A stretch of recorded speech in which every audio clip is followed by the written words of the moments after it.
Hi everyone, sorry for the delay. We had some internet hiccups because Facebook has created a new live stream option which didn't work. So we've switched to the previous one.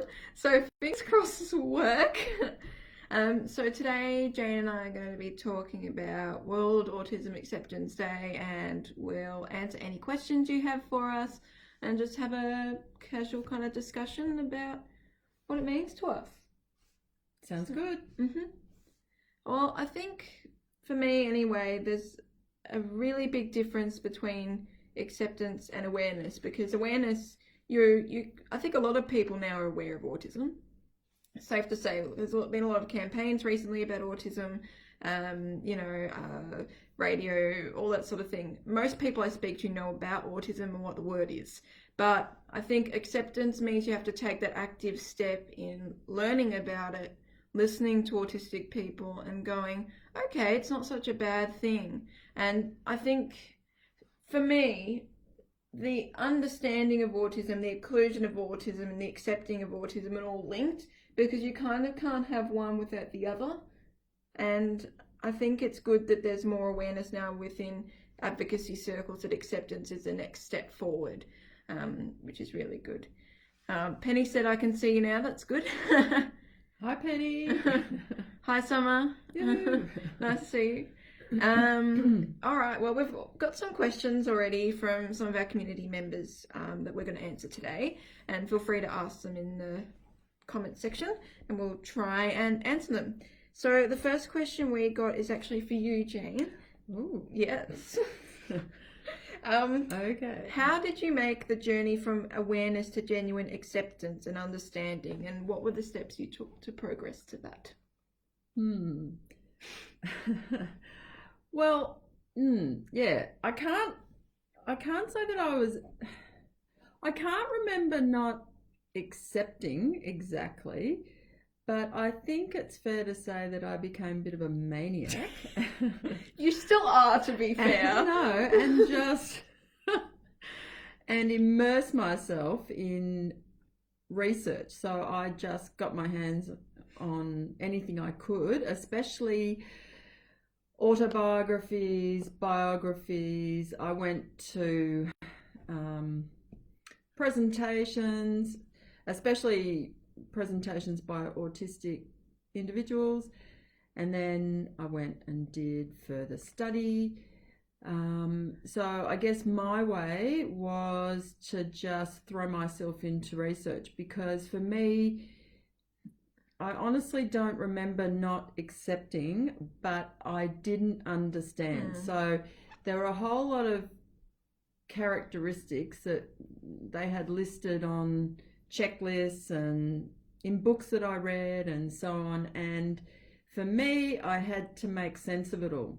So for me, I just had to understand why. I think learning about the brain really helped. It's just an ongoing process anyway, and it was a surprise initially, because you tend to have preconceived ideas as a parent, I suppose. Not that I was the best. I was never really a baby person to begin with, so I was probably had learner plates on right from the very beginning, but you still have preconceived notions. So then it was more of a case of, ooh, how's this going to look in the future and what can I do about it? And yes, so understanding was really crucial for me. Yeah, I guess for myself, the understanding came first before the acceptance. So for me, the acceptance is an ongoing journey, and as an autistic individual, and I'm still working on it in different areas, and I think it evolves over time. So my understanding, well, my awareness of me being different happened when I was 8, and I worked out that I had something called autism. So I knew that there was a word to describe me, but I didn't know what it meant. I knew that my friends had it, were autistic, and but I wanted to learn more when I was in high school and things started getting a bit trickier. So the understanding came when I started reading autism biographies, John Robeson, Temple Grandin's book Animals in Translation, linking the animal brain to the human brains, which was really fascinating to me. What else? Sarah Hendricks' books are really good. Wen Lawson, all that kind of thing really helped me understand. And then the acceptance, I think, was more of a personal journey for me, working out how to embrace myself and how to take care of myself. And I guess put myself first. And this, again, is something I'm still working on with the help of you. And sometimes you have to pull me in and go, is that really, feasible for your brain and things like that, and accepting that there are some things I'm really good at, some things that I can get better at, and when to say, well, actually that's not my thing and I need to stop. So that's, I guess, what acceptance means to me. So yeah. So the next question is, what message do you have for young autistic people, particularly those who are newly diagnosed? Well, I think when you get a diagnosis of autism, I got it when I was very young, so I didn't know anything different really, and it wasn't made a big deal of. You told me, but you didn't kind of force the idea on me until I started asking questions myself. So to me, it wasn't anything new, and I think that's the thing. It doesn't change who you are. It's just a way to describe your brain. It's our wiring, and everyone has unique strengths and difficulties. Even neurotypical people do. That's the beauty of neurodiversity, is that we're all different and we have different brains, and the kind of idea is that we all celebrate our different brains and work towards an inclusive society that includes all our different brains in a supportive manner. So I think that idea for me was helpful, because I initially kind of thought, well, obviously there's something wrong with me because I'm not fitting in, I'm not, and I was very much in a deficits-based thinking.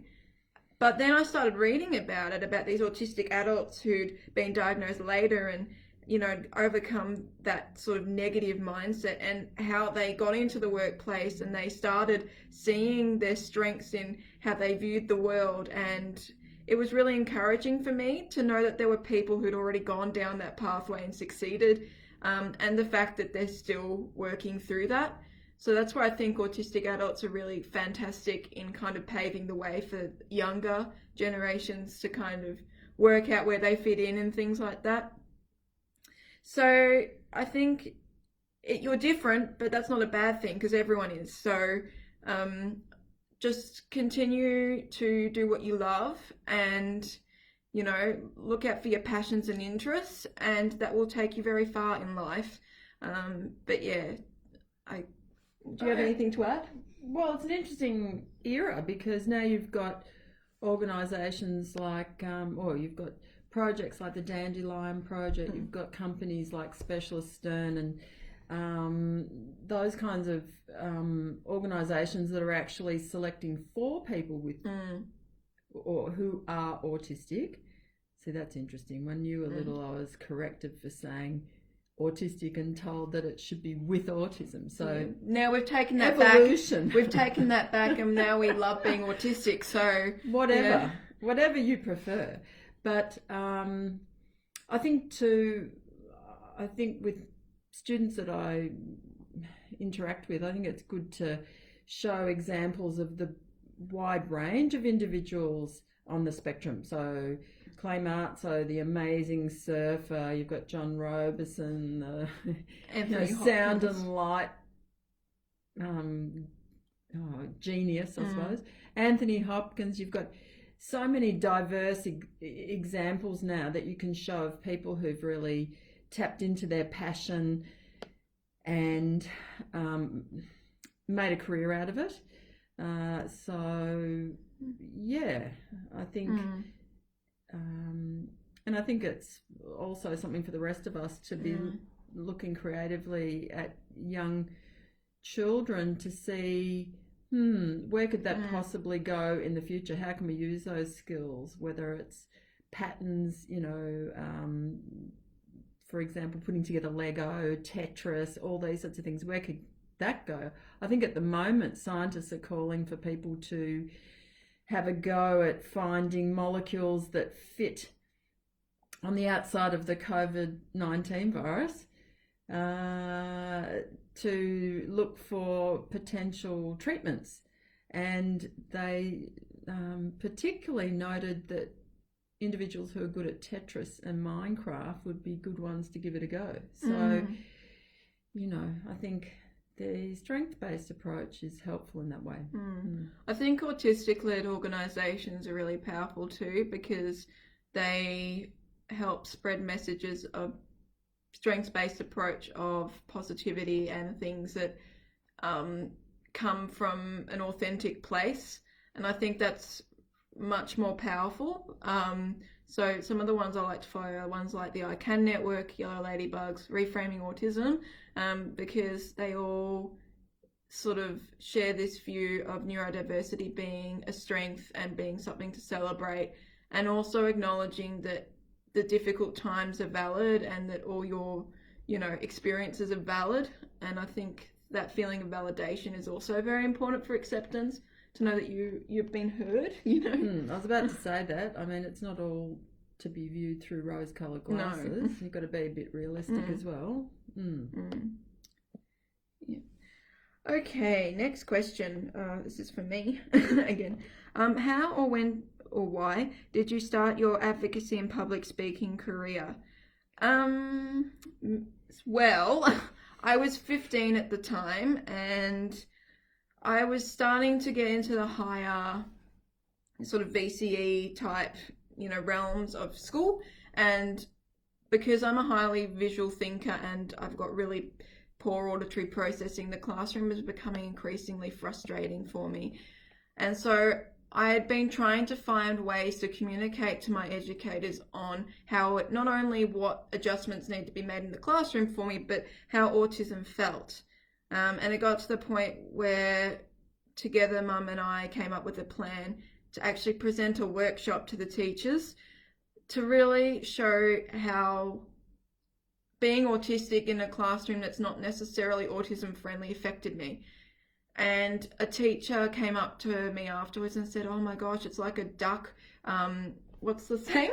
The duck swimming on the pond." And I didn't realize how difficult that must be for you in interpreting questions or, writing explanations when you don't have context and things like that. So immediately after that presentation, my schooling from the teachers that were at the meeting was a lot easier, and I found them easier to approach. And then my entrepreneurship teacher suggested I make a business out of it. And he said, "I think this would be really powerful for teachers to understand from someone on the spectrum what it feels like to be autistic and what kinds of things matter to you in the classroom." So that's how it kind of started. Actually, there was a catalyst before that. You actually looked at another student at a different school. You went and came and looked at a presentation by another student on the spectrum, if you remember. Oh, that's right. Yeah. This is what mums are for. They remember things properly when I don't. Well, that was the first catalyst, because you said, "Oh, wow." I remember you in the car saying, "Oh, wow, I didn't realise that, somebody else had the same issues as me, or somebody else thought in the same way." So, yeah. So it took off after that. Yeah, it definitely did. And I think when I started researching as well, I realised that there weren't many sort of, well, I know now there are, but at that point I thought, it would be good to come from the perspective of I then identified as female, a female perspective, and now a gender diverse perspective of being autistic, because there weren't a lot that I could see at that time. So it's really interesting how even within the space of a few years of me getting used to the community, how that's really increased, and now people from different communities are advocating, which I think is really cool. So yeah, do you have anything to add? No, just that there are a lot more females too now. So a broader selection of people speaking out, which is really good. And a range of support needs, and we've got non-speaking advocates now, which is really great. Yes, and that's been, that's a great thing, I think, to make people aware. Yep. Okay, so I mentioned having anxiety. Does this impact my advocacy work? And if so, what tools and strategies do you use to manage this? Yes, it does impact my advocacy work. My anxiety impacts every aspect of my life. It impacts my ability to make decisions. It impacts my ability to do daily activities like public transport, even going out for a coffee or socializing with people. Since I went on medication, it's been a lot easier. It slowed down my mind a lot. It's given me breathing space to think, and not go into fight flight whenever something anxiety inducing comes up. And since then, with my mind slowed down a bit, I've started to get some more self-care techniques and start to identify emotions within myself.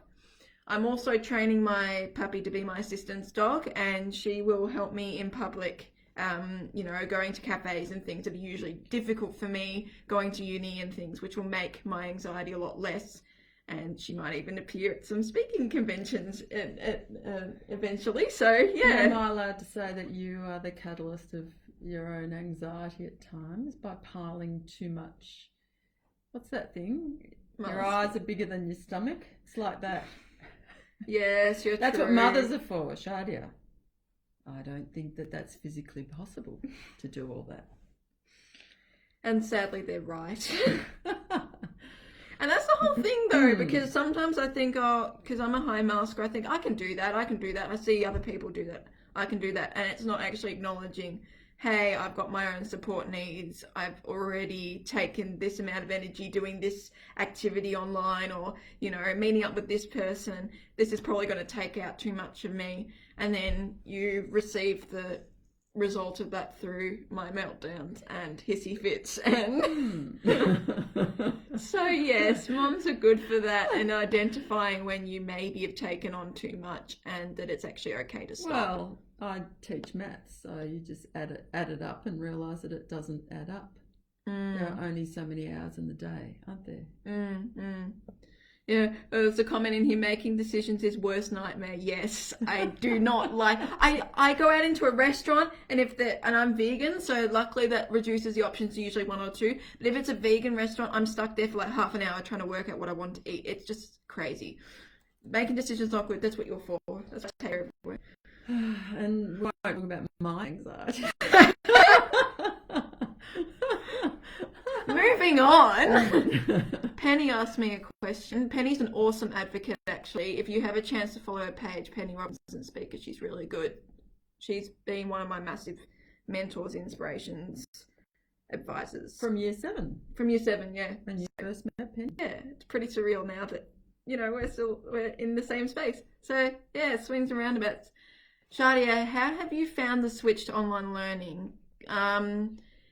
It happens so quickly. It was really hard for me to adjust. I actually prefer the online setting because I can actually rewind things and slow things down, and I don't have to travel or do any of the things that usually make me anxious.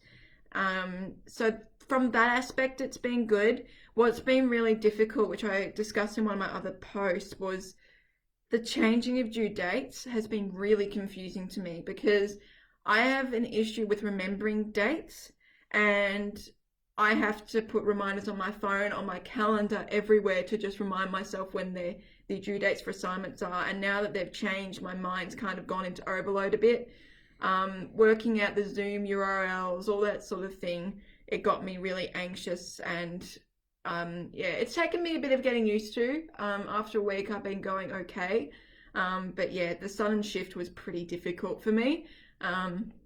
But yeah, I definitely prefer online because, yeah, it's better self-paced for me. I'm more of an independent learner anyway, so it suits me really well. Carberis asked, what is your medication? Sorry if I mispronounced your name. My medication's fluoxetine Lovan. It's to treat my anxiety, which has been really helpful. I'm on quite a low dose, but it's enough for me to be able to, function in daily life. So yeah, I'm really grateful for having gone on that. Let's see other comments. Did I find it hard with the change of holidays? Yes, I did. I really need my downtime. It's something that I've realized recently that I need time to just not do anything. So originally my holidays were going to be in April, and now they were last week when I had another assignment due and I didn't get any downtime. So that's really impacted. But I think being at home and not having other distractions has forced me to actually take more time out for myself. So we've done walks, and I've been with the puppy and done training with her, or, I've gone out and just watched TV at night or something, trying to get earlier nights. Things like that have really helped. I think it's important when you're really highly anxious not to push yourself too much and just go, if you can't do it, just you need that time just to recharge and almost reboot. So that's been really good because it's kind of forced me to. So because I can't do anything else at the moment. So that's been a really positive thing. So yeah. Do I always order everything the same time when I go out? Yeah, pretty much. I hardly vary. It's like a regular joke now with my regular cafes. I go like to 3, and they're near my area, and they always giggle when we come in because they're like, yep, hot chocolate, smashed avocado, you know what you're going to have. And then every now and then I'll spice it up, and then I'll go like this. So it's pretty funny. But yeah, regulars. It works well. It's my system. But then when they change the menus, I get really mad. So they need to give me lots of notice for that. Yeah, I've improved quite a lot with that actually in terms of flexibility. I definitely wasn't as flexible as a child. I ate only a few things. Yes. Chips, they had to be McDonald's chips. They couldn't be bendy, crinkled, fat. Despite my sister's advice, this particular book on cooking for toddlers was never fail. It failed, and Shadia just preferred pureed pumpkin, carrot, and broccoli. I think you had I'm sure we've said this before. I think you've had the exact same lunch.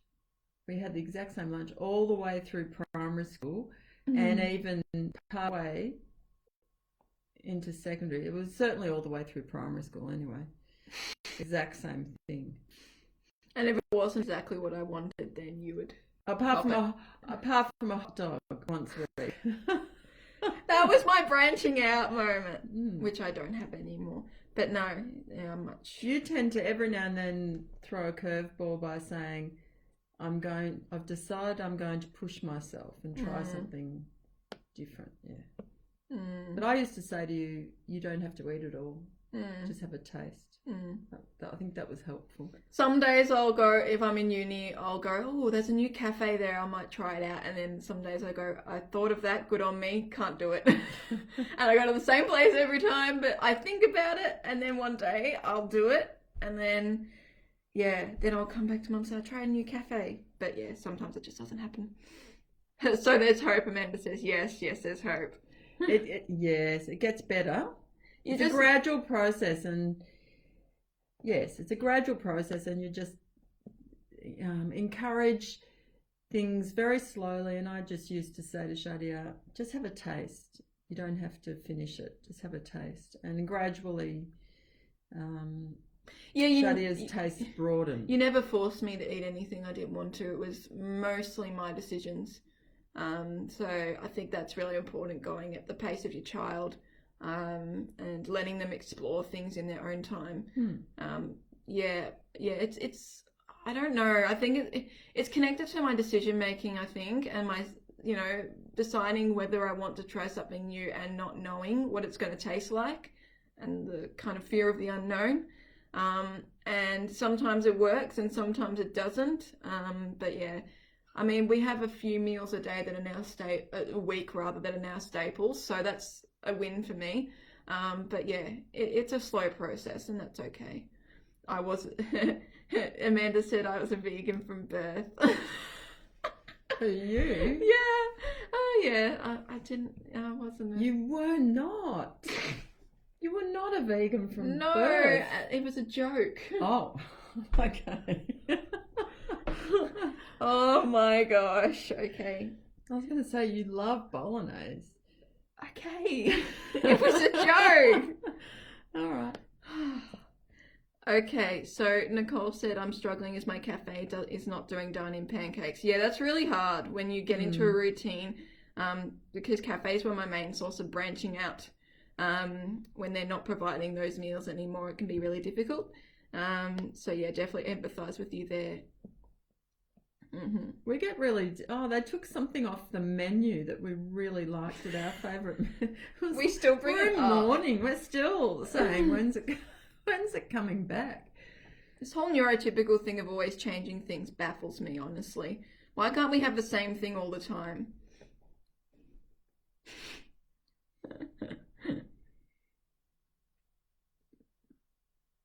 Well, does anyone have any other questions? I think we'll wrap it up soon, maybe at about the half-hour mark. What's that one down Where? Just reading through the Still. I think it's at this time when there's a lot of anxiety going around and stuff, I think factoring in self-care is really good. So some of the things I've been doing is, well, I want to get back into my reading, but sort of writing, going outside, just going into nature, even just sitting outside. That's been really good. Listening to the leaves and things like that, or the wind. Walking, all that sort of thing's been really helpful for me. What? about the cooking? Cooking? Where's the cooking one? Yeah. I can't read. Oh, teaching cooking. Yeah, that's a really good skill to learn. If you're in isolation looking for something to do, teaching cooking's a really good skill. Yeah.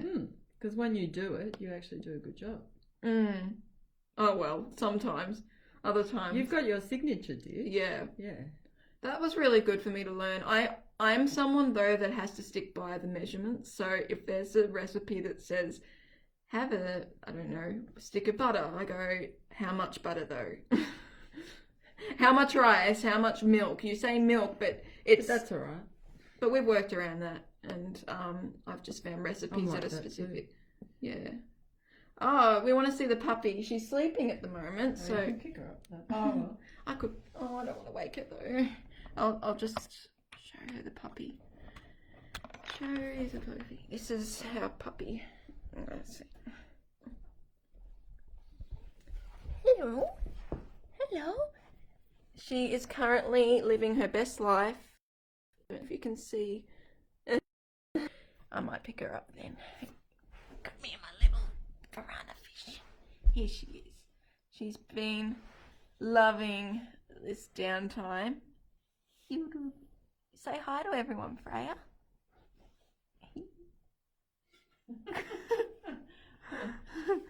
We had a big play outside, so she's a bit sleepy now.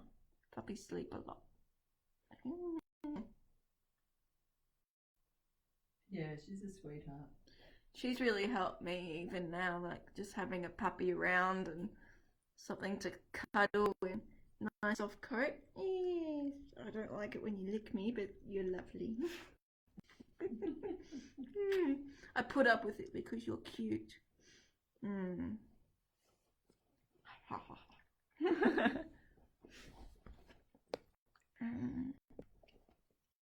Is she happy that we're home all the time? Yes, very much so. We've been able to do a lot more training with her and walking, which has been really good. But we're having to build in some going out now, aren't we? Yeah. We've been really careful to still leave. Either go on a walk by ourselves, or go to the shops when we need supplies, because we don't want to developing separation anxiety due to us being home all the time. So that's something that my trainer has been helping us with. So that's been really good. And she loves games and enrichment, and she's picking up training really quickly. And yeah, she's just a joy. We love having her around. She's been really great. I know, you're licking. Yes, I don't like licking, but I put up with it because she's adorable. But yes, it's a bit of a sensory no for me, to be honest. But she's so cute. I find that with animals, I know that I find this with horses, but also with dogs, when you spend time with them, just being with them, and even doing things like brushing them or patting them or things, I find that that input of pressure is kind of calming for me. It's almost like a sensory toy, but it's an animal, and they find it calming too. So it's kind of this nice relationship where you're both benefiting from the attention. So yeah, we're really happy with her.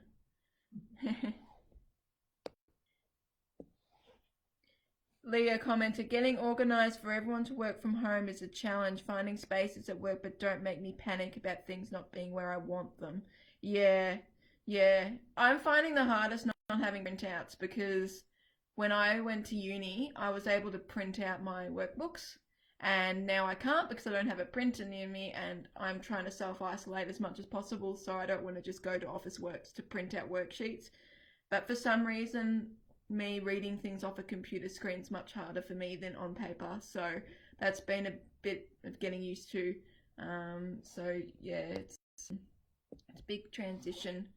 Um, I find highlighting is really helpful for notes, so then I can break things up so it's not all the same. Otherwise, it kind of looks the same to me, and it's hard for me to pick up where I was reading and things like that. Thankfully, they have sort of pastel color highlighters too, which means they're not so bright that they feel like they're burning your eyes. Some of the yellow ones are really bad, like they're so bright, so I don't have those. I mainly stick to the purple, green, and blue sort of ones. Yeah.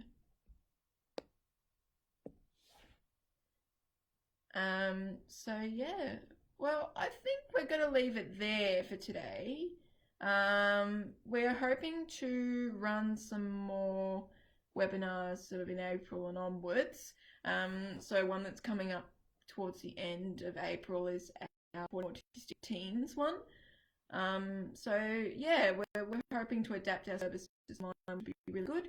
And any suggestions you have for topics you'd like to hear from, or things like that, any YouTube shows, we greatly appreciate. And yeah, we hope you enjoyed this little live webinar chat catch up discussion for World Autism Acceptance Day.